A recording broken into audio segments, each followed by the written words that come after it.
मैं Mukesh Kumar 12th class के chemistry के सभी स्टूडेंट्स का अपनी इस YouTube channel Mukesh chemistry lectures पर वेलकम करता हूं।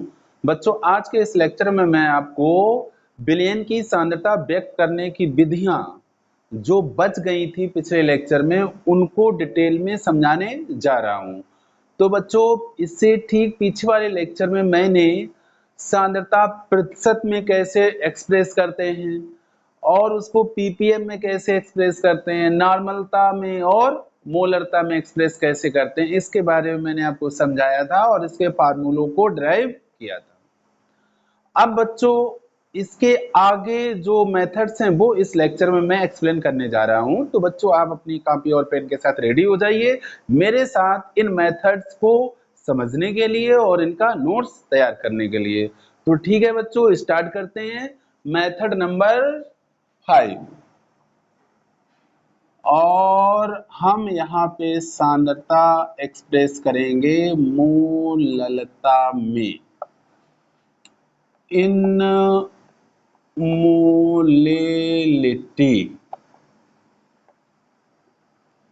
अब बच्चों, मोललता में सांद्रता कैसे प्रदर्शित की जाती है, इसको एक फार्मूले की सहायता से समझते हैं।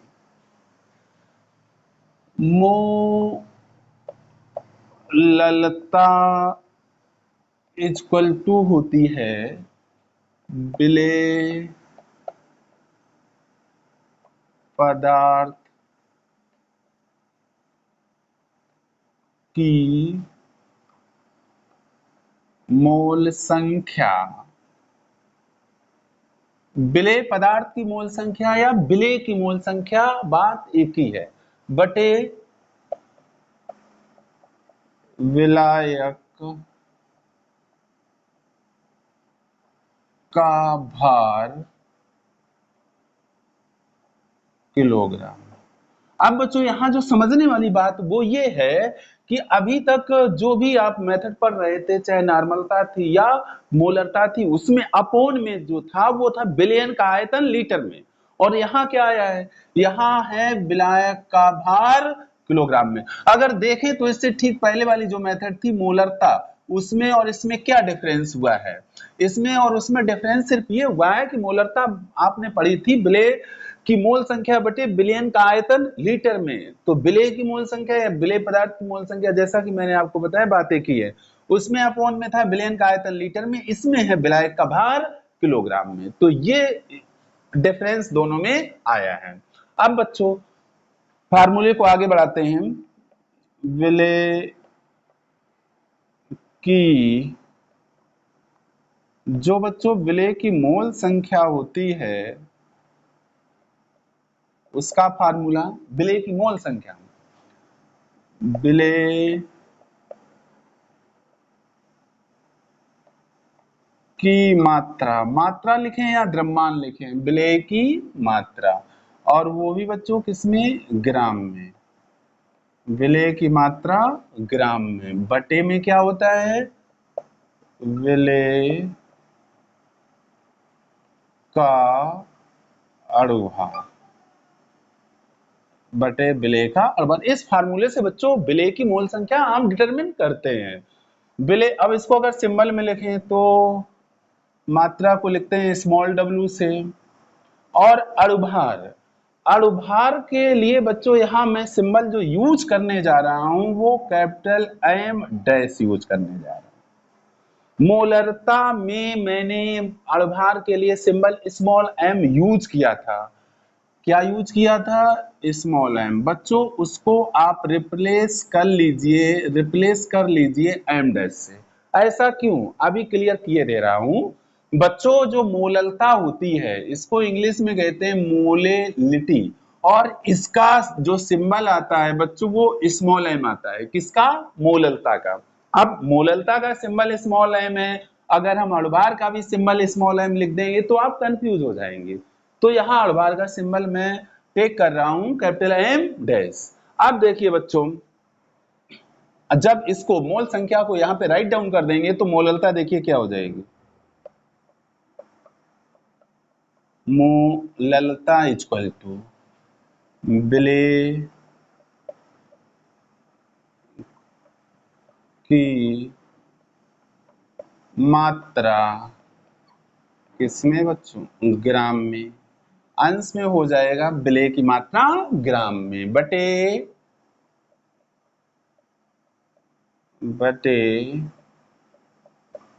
विलेय का क्या हो जाएगा बच्चों, अणुभार इंटू विलायक का भार किलोग्राम में। विलायक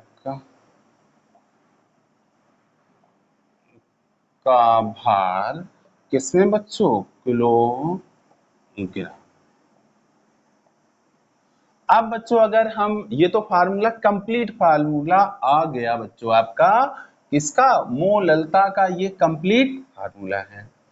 अब इस फार्मूले को अगर हम सिंबल में राइट डाउन करें तो मोललता के लिए जो सिंबल यूज होता है वो स्मॉल एम यूज करते हैं। विलेय की मात्रा के लिए सिंबल यूज होता है स्मॉल डब्ल्यू। विलेय के आधार के लिए सिंबल हम यूज करेंगे कैपिटल एम डैश इनटू विलायक का भार, विलायक के भार के लिए बच्चों सिंबल यूज होता है कैपिटल डब्ल्यू। तो ये तो हो गया आपका फार्मूला, किसका फार्मूला आ गया, मोललता का। तो बच्चों ये मोललता का फार्मूला है। तो यहां तक मैं समझता हूं आपको फार्मूला समझ में आ गया होगा। अब बच्चों इसकी डेफिनेशन देखते हैं, डेफिनेशन कैसे बनती है। डेफिनेशन जरा देख लीजिए। देखिए बच्चों इसका जो फार्मूला है, देखिए बच्चों डेफिनेशन तो हमेशा फार्मूले से बनती है। तो फार्मूले को ध्यान से देखिए बच्चों। मोललता डिपेंड कर रही है विलेय की मोल संख्या और विलायक का भार किलोग्राम पर। अगर यहाँ पर हम विलायक का भार मान लें 1 किलोग्राम, तो मोललता सीधे बराबर हो जाएगी विलेय की मोल संख्या के। किसके बराबर हो जाएगी, विलेय की मोल संख्या के। तो इसका मतलब यह है कि किसी विलयन के 1 किलोग्राम विलायक में, विलायक कितना हो, 1 किलोग्राम विलायक हो, 1 किलोग्राम विलायक में उपस्थित विलेय की मोल संख्या उस विलयन की मोललता कहलाती है। फिर एक बार देखिए बच्चों, मैंने क्या कहा, विलायक का भार मैंने कर लिया 1 किलोग्राम। जैसे ही आप यहाँ पर 1 राइट डाउन करेंगे वैसे मोललता सीधे बराबर हो जाएगी विलेय की मोल संख्या के। तो इसका मतलब है कि किसी विलयन के 1 किलोग्राम विलायक में उपस्थित विलेय की मोल संख्या को उस विलयन की मोललता कहते हैं। देखिए बच्चों, किसी विलयन के 1 किलोग्राम, किसी विलयन के 1 किलोग्राम विलायक में उपस्थित विलेय की मोल संख्या को उस विलयन की क्या कहते हैं बच्चों, मोललता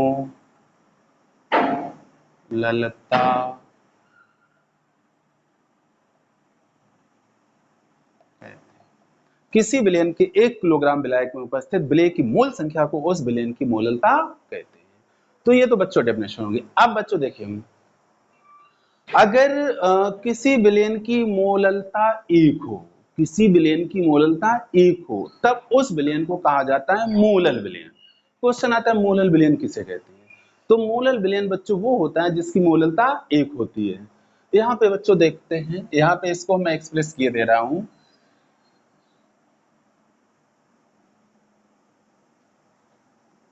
वह विलयन जिसकी मोललता कितनी होती है, 1 होती है, क्या कहलाता है, मोलल विलयन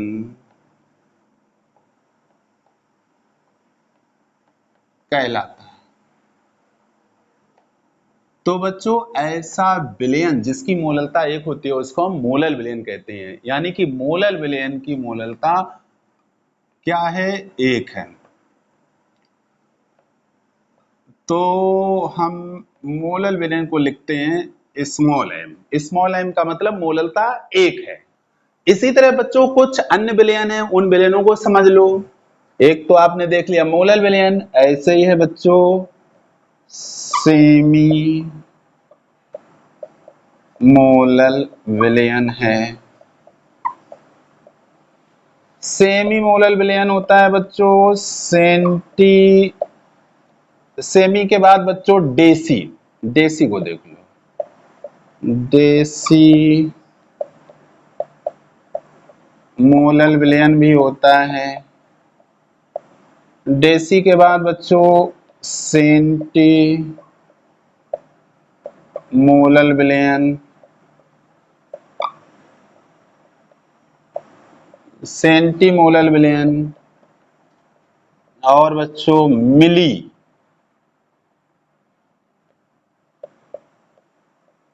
मोलल विलयन भी होता है। अगर पिछला लेक्चर आप ध्यान करिए तो उसमें मैंने बताया था मोलर विलयन, सेमी मोलर विलयन, डेसी मोलर विलयन, सेंटी मोलर विलयन और मिली मोलर विलयन। इसी तरह से नॉर्मल विलयन भी मैंने बताया था। नॉर्मल विलयन, सेमी नॉर्मल विलयन, डेसी नॉर्मल विलयन, सेंटी नॉर्मल विलयन और मिली नॉर्मल विलयन। अब देखो बिल्कुल उसी तरह से सेमी मोलर विलयन की जो मोललता होती है, सेमी मोलर विलयन की मोललता m/2 होती है। डेसी मोलल विलयन की मोललता m/10 होती है और सेंटी मोलल विलयन की मोललता m/100 होती है। और लास्ट में जो बचा हमारा मिली मोलल विलयन, इसकी मोललता होती है m/1000। तो इनका समझना आपके लिए बहुत जरूरी है क्योंकि इन सब का न्यूमेरिकल प्रॉब्लम्स में बहुत ज्यादा यूज होता है। अब बच्चों एक बात जो यहाँ पर आपको बहुत ध्यान देने की जरूरत है वो ये है, अच्छा इसका फार्मूला ध्यान से देखो। मोललता क्या है? स्मॉल w बटे capital M dash into capital W। बच्चों यहां पर कहीं पर भी आयतन नहीं आया, क्योंकि आयतन पर ही ताप का सीधा प्रभाव पड़ता है। भार पर या अणुभार पर या द्रव्यमान पर ताप का कोई प्रभाव नहीं पड़ता है। इसका मतलब है कि मोललता ताप द्वारा प्रभावित नहीं होती है। ताप बढ़ाएं या घटाएं, विलयन की मोललता पर किसी तरह का कोई प्रभाव नहीं पड़ता है। इस चीज को नोट करेंगे। क्या नोट करना है? विलयन की मोललता ताप द्वारा प्रभावित नहीं होती है। तो ठीक है बच्चों, अब इसका स्क्रीनशॉट लेकर अपनी कॉपी में नोट करिए। ठीक, अब इसको साफ करते हैं। अब बच्चों मैं आपको बताने जा रहा हूं मेथड नंबर 6 जिसका नाम है मोल प्रभाज या मोलर प्रभाज। तो देखते हैं बच्चों इसको। मेथड नंबर 6 मोलर प्रभाज या मोल प्रभाज।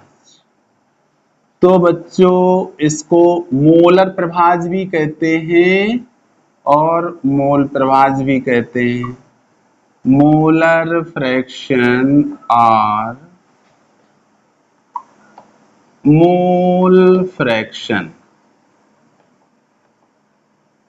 दोनों नाम इसके यूज किए जाते हैं बच्चों। अब इसको देखते हैं ये है क्या, है क्या, इसको समझते हैं। तो बच्चों सबसे पहले मैं एक फार्मूला राइट डाउन करूंगा और उस फार्मूले की मदद से मैं आपको इसे क्लियर करूंगा। देखिए बच्चों, विलयन के किसी अवयव का, विलयन के किसी अवयव का मोल या मोलर प्रभाव बराबर, विलयन के किसी अवयव का मोलर प्रभाव बराबर उस अवयव की मोल संख्या, उस अवयव की मोल संख्या अपॉन विलयन की कुल मोल संख्या। अब बच्चों एक बात समझिए, जब मैंने विलयन आपको पढ़ाना स्टार्ट किया था उस समय मैंने आपको क्लियर कराया था विलयन बराबर विलेय प्लस विलायक। मेरे कहने का मतलब है कि ये जो विलयन मैं आपको पढ़ा रहा हूं जो आपके सिलेबस में है 12th क्लास में, वो द्विअंगी विलयन है, मतलब उसके अंदर केवल दो अवयव हैं, एक का नाम विलेय है, दूसरे का नाम विलायक है। इनमें से किसी का भी मोल प्रभाव जब हम निकालते हैं तो हमें उसकी मोल संख्या पता होनी चाहिए और विलयन की कुल मोल संख्या पता होनी चाहिए। मतलब जो मोल प्रभाव है ये एक अनुपात है, किसका अनुपात है, जिस अवयव का मोल प्रभाव आप निकाल रहे हैं उसकी मोल संख्या और विलयन की कुल मोल संख्या का ये एक अनुपात है। यानी कि विलयन में उपस्थित किसी अवयव का मोल प्रभाव उस अवयव की मोल संख्या और विलयन की कुल मोल संख्या के अनुपात के बराबर होती है, अनुपात के बराबर होती है। अब इसको ऐसे समझो, अगर हम ये कहें कि चलो आप विलेय का मोल प्रभाव निकालो, तो विलेय का मोल प्रभाव क्या हो जाएगा, विलयन के किसी अवयव का मोलर प्रभाव या मोल प्रभाव के लिए फार्मूला है, तो हो जाएगा विलेय का मोलर प्रभाव बराबर विलेय की मोल संख्या बटे विलयन की कुल मोल संख्या। इसी तरह से अगर हम विलायक का मोलर प्रभाव या मोल प्रभाव निकालें तो विलायक का मोलर प्रभाव बराबर विलायक की मोल संख्या बटे विलयन की कुल मोल संख्या। तो अब आप इसको समझ गए होंगे। इसकी डेफिनेशन बनती है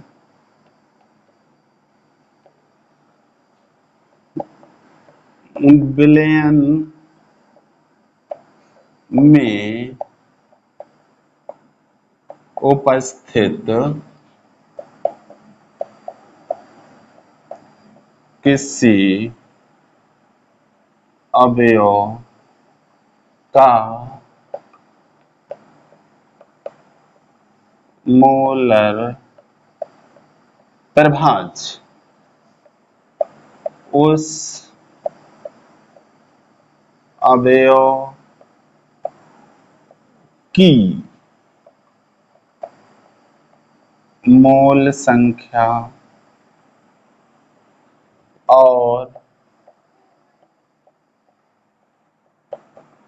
विलयन की कुल मोल संख्या के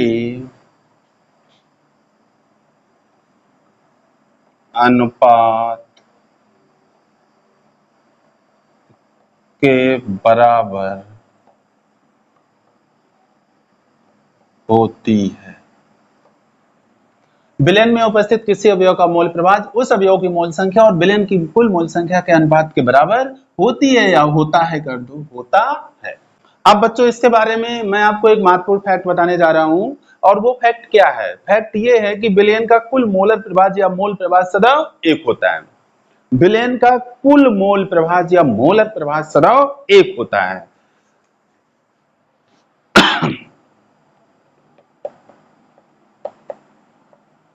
बिलियन का कुल मोलर प्रभाज या मोल प्रभाज सदैव एक होता है। इस चीज को आप ध्यान रखेंगे कि विलयन का कुल मोलर प्रभाज या मोल प्रभाज सदैव एक होता है। अब इसको मैं प्रूव करूंगा, इसको मैं प्रूव करूंगा कि किसी विलयन का कुल मोलर प्रभाज या मोल प्रभाज सदैव एक क्यों है। देखिए कुछ चीजें इसमें हमें माननी पड़ेंगी, सपोज करनी पड़ेंगी। माना किसी विलयन में, माना किसी विलयन में विलय की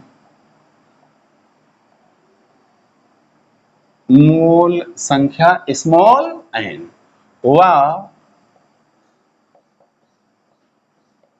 विलायक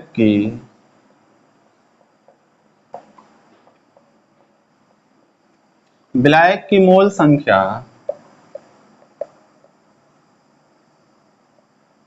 कैपिटल N है, कैपिटल N है। तब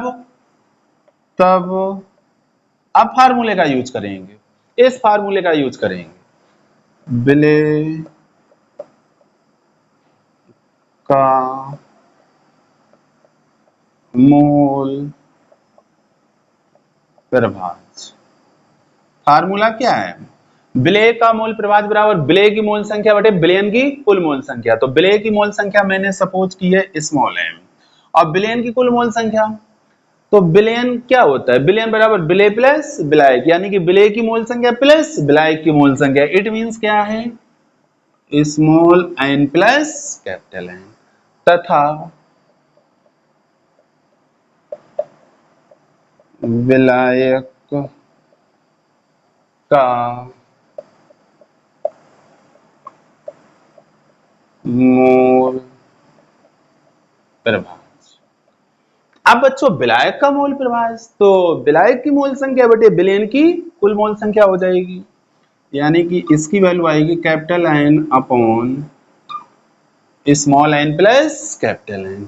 अब बच्चों हमें निकालना क्या है? हमें निकालना है विलयन का कुल मोल प्रभाज।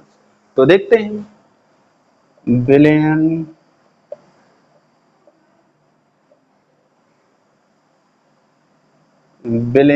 का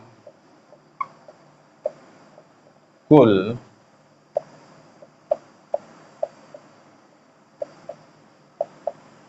विलयन का कुल मोल प्रभाज, विलय का मोल प्रभाज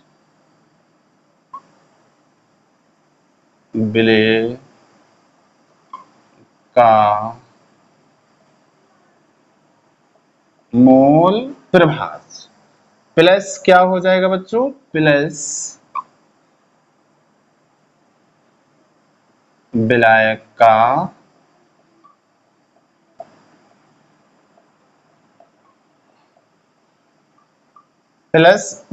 का मोल प्रभाज। अब इनकी वैल्यू रखते हैं, तो विलय का मोल प्रभाज small n upon small n plus capital N, विलायक का मोल प्रभाज capital N upon small n plus capital.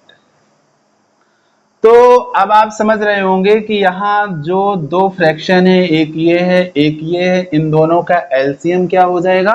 Small n plus capital N। क्या हो जाएगा? Small n plus capital N। और यहाँ न्यूमेरेटर में क्या आएगा? स्मॉल n प्लस, यहाँ न्यूमेरेटर में क्या आएगा? Capital N। अब आप देख रहे हैं कि जितनी वैल्यू अंश में है उतनी वैल्यू हर में है, तो ये दोनों आपस में कैंसिल हो जाएंगे और इसकी वैल्यू आ जाएगी 1। तो आप देख रहे हैं कि विलयन का जो कुल मोल प्रवाह है वो कितना आ गया, 1 आ गया। तो इस तरह से ये बात प्रूफ हो जाती है, ये फैक्ट प्रूफ हो जाता है कि विलयन का मोल प्रवाह या मोलर प्रवाह सदा 1 होता है। तो अब बच्चों आप इसका स्क्रीनशॉट लेके अपनी कॉपी में नोट करिए। ठीक है बच्चों, अब इसे साफ करते हैं। अब बच्चों आते हैं मेथड नंबर 7 पर, जिसका नाम है फॉर्मूला। तो फॉर्मूला क्या है और इसकी आवश्यकता क्यों पड़ी और इसका फॉर्मूला क्या है, इसे मैं बच्चों आपको क्लियर कराने जा रहा हूं, ध्यान से समझिए। Method number 7, formula, formality. तो बच्चों फॉर्मूला क्या है, इसको सबसे पहले मैं क्लियर कर रहा हूं। बच्चों कुछ पदार्थ ऐसे होते हैं जिनके आणविक द्रव्यमान सही सही ज्ञात नहीं होते हैं, जैसे कि आयनिक ठोस। तो इन पदार्थों के लिए आणविक द्रव्यमान के स्थान पर इनका सूत्र द्रव्यमान प्रयोग में लाया जाता है, और ऐसी स्थिति में विलयन की सांद्रता को मोलरता न कहकर फॉर्मलता कहा जाता है। मोलरता ना कहकर क्या कहा जाता है, फॉर्मलता कहा जाता है, और ये सामान्य रूप से मोलरता ही होती है। अब इसके फार्मूले पे आते हैं, तो इसका फार्मूला देखिए बच्चों। फॉर्मलता बराबर विलेय का द्रव्यमान ग्राम में, विलेय का द्रव्यमान ग्राम में बटे विलेय का सूत्र द्रव्यमान, विलेय का सूत्र द्रव्यमान बटे इंटू विलयन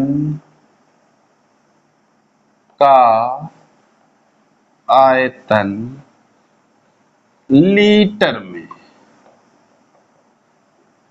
जैसा कि बच्चों मैंने आपको कहा कि ये मोलरता की तरह ही होती है। अब अगर इसमें हम आणविक द्रव्यमान लिख दें सूत्र द्रव्यमान के स्थान पर, तो ये फॉर्मूला बन जाएगा मोलरता का। तो इसमें बच्चों ध्यान देने वाली बातें जो हैं वो मैं राइट डाउन किए दे रहा हूं, आप नोट कर लीजिएगा।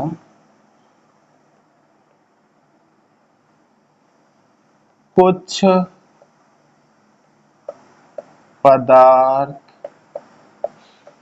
ऐसे होते हैं जिनके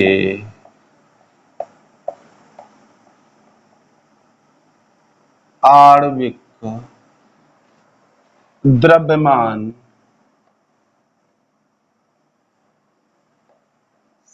सही ज्ञात नहीं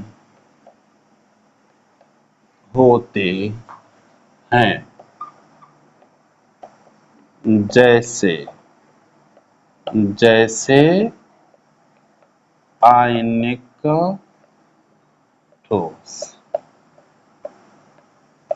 जैसे आयनिक ठोस, उनके आणविक द्रव्यमान के स्थान पर, उनके आणविक द्रव्यमान के स्थान पर उनके सूत्र द्रव्यमान का प्रयोग किया जाता है। आणविक द्रव्यमान के स्थान पर किसका प्रयोग करते हैं बच्चों, सूत्र द्रव्यमान का प्रयोग करते हैं। और विलयन की सांद्रता को, विलयन की सांद्रता को फॉर्मलता के पदों में, फॉर्मलता के पदों में व्यक्त किया जाता है।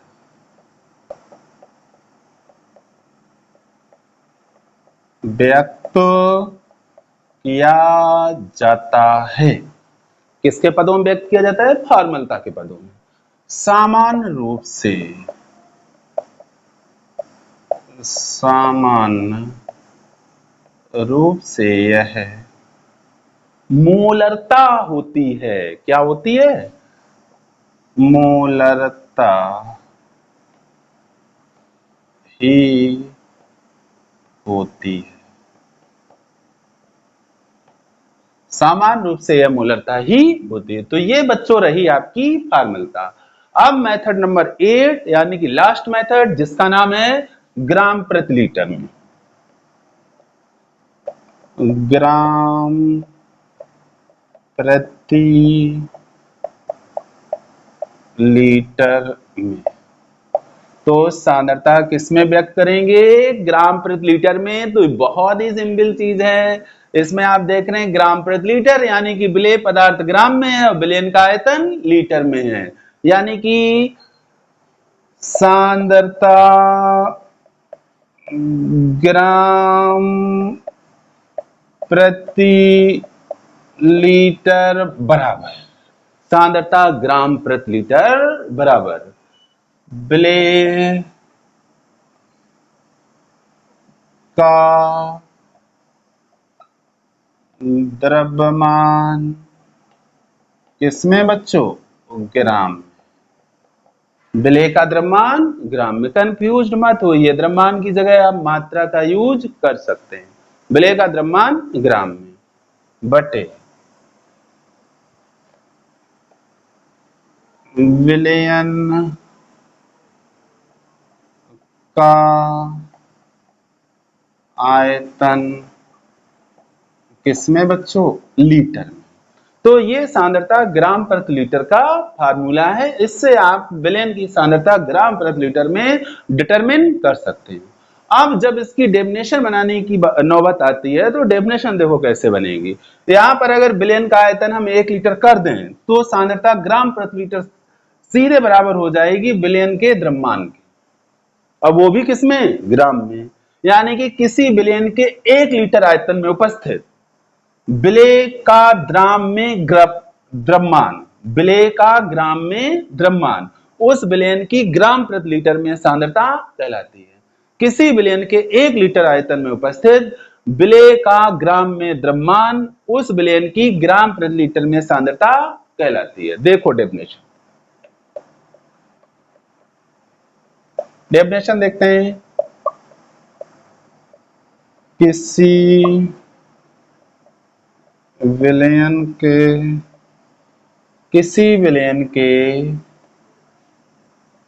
1 लीटर आयतन किसी विलयन के 1 लीटर आयतन में उपस्थित विलेय पदार्थ का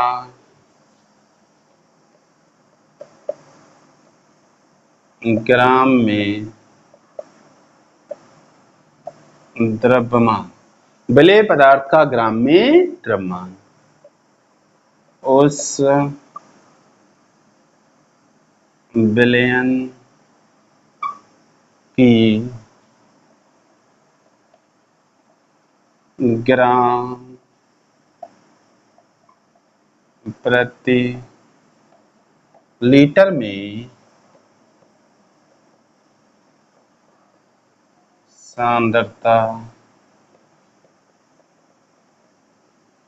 उस विलयन की ग्राम प्रति लीटर में सांद्रता कहलाती। तो ये थी बच्चों सांद्रता व्यक्त करने की विधियां। तो बच्चों अब इस लेक्चर वीडियो को यहीं पे समाप्त करते हैं। सांद्रता किन किन विधियों के द्वारा हम व्यक्त कर सकते हैं वो सारी विधियां आपकी हो चुकी हैं। टोटल 8 विधियां थी।